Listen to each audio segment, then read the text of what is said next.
Hello friends. आज हम आपको लेके चलेंगे कन्याकुमारी। कुछ खास बातें बताएंगे कन्याकुमारी के बारे में। दक्षिण छोर पर बसा कन्याकुमारी हमेशा से ही टूरिस्ट की फेवरेट जगह रही है। कन्याकुमारी तमिलनाडु राज्य का एक शहर है और कन्याकुमारी दक्षिण भारत के महान शासकों चोल, चेर, पांडे, नायका के अधीन रहा है। यह मध्यकाल में विजयनगरम साम्राज्य का भी हिस्सा रहा है। यहाँ पर 3 सागरों का संगम होता है कन्याकुमारी में: बंगाल की खाड़ी, अरब सागर और हिंद महासागर। इस स्थान को त्रिवेणी संगम भी कहा जाता है और यहाँ समुद्र अपने विभिन्न रंगों से मनोरम छटा बिखेरते रहते हैं। समुद्र बीच पर रंग बिरंगी रेत इसकी सुंदरता में चार चांद लगा देती है। इस स्थान को श्रीपद पराई के नाम से भी जाना जाता है। प्राचीन मान्यताओं के अनुसार इस स्थान पर कन्याकुमारी ने भी तपस्या की थी, इसलिए इस स्थान को कन्याकुमारी कहा जाता है। कन्याकुमारी पहले केप कोमोरन के नाम से भी जाना जाता था। कहा जाता है कि यहाँ कुमारी देवी के पैरों के निशान भी हैं। समुद्र के बीच में इसी जगह पर स्वामी विवेकानंद ने ध्यान लगाया था। यहाँ उनकी विशाल आदमकद मूर्ति है। इसी के पास एक दूसरी चट्टान पर तमिल के संत कवि तिरुवल्लुवर की 133 फीट 133 फीट ऊंची मूर्ति है। यहाँ स्थित गांधी मंडपम में राष्ट्रपिता महात्मा गांधी की चिता की राख रखी हुई है। बताया जाता है कि महात्मा गांधी 1937 में यहाँ आए थे।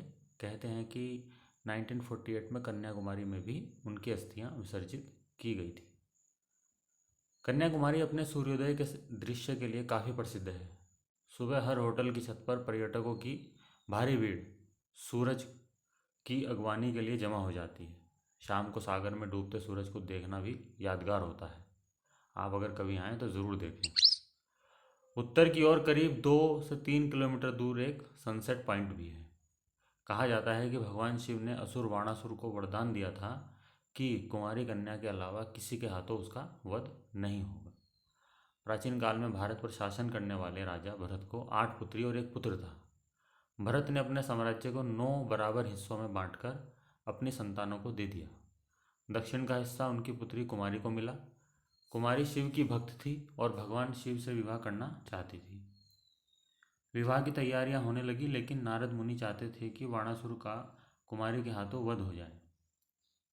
इस कारण शिव और देवी कुमारी का विवाह नहीं हो पाया। कुमारी को शक्ति देवी का अवतार माना जाता। असुर के वध के बाद कुमारी की याद में ही दक्षिण भारत के इस स्थान को कन्याकुमारी कहा जाने लगा।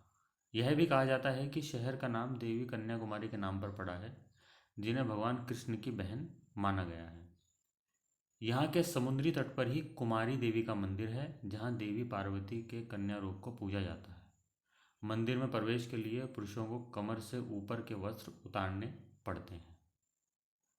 प्रचलित कथा के अनुसार देवी का विवाह संपन्न न हो पाने के कारण बच गए दाल चावल बाद में कंकर बन गए। आश्चर्यजनक रूप से कन्याकुमारी के समुद्र तट की रेत में दाल और चावल के आकार और रंग रूप के कंकर बड़ी मात्रा में देखे जा सकते हैं।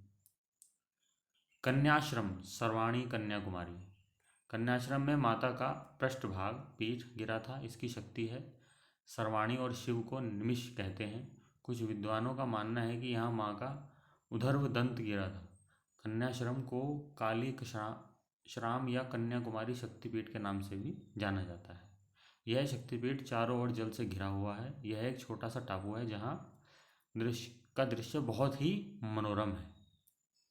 तो जब भी आपको समय मिले आप कन्याकुमारी घूमने जा सकते हैं और आनंद ले सकते हैं कन्याकुमारी से जुड़ी इन फैक्ट्स का, इन जानकारियों का।